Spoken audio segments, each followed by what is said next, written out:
In today's video, I'm going to teach you how to edit rules in Asana. If you use Asana to keep work moving, rules are the automations that handle routine actions for you. Things like assigning tasks, moving them between sections, or updating fields when certain conditions are met. We'll walk through signing in, opening the right project, finding the rule you want, editing its trigger and actions, and saving your changes.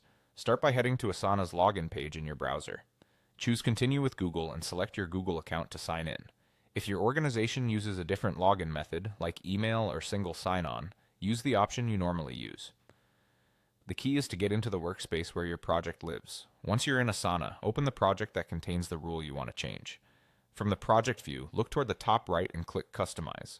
This opens a side panel with all the project-specific tools and settings that shape how your tasks behave. In the Customize panel, click Rules. You'll see a list of existing automations for the project, including any that are active or in draft. Take a moment to scan the titles and descriptions so you pick the right one. Find the rule you want to modify, then click the three dots next to it to open its options menu. Choose Edit. This brings you into the rule editor where everything is organized into two main parts, the trigger and the actions. First, review the trigger, the event that starts the automation.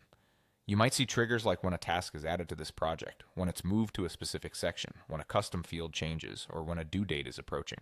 Adjust the trigger to match how you want the rule to fire.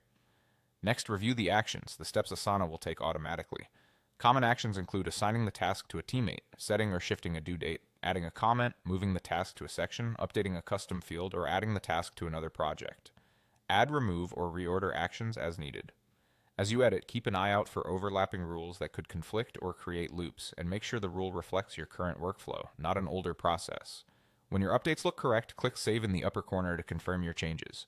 Your rule is now updated and will run the next time its trigger condition is met. And that's it. You've successfully edited a rule in Asana. Quick, clear, and tailored to your team's process.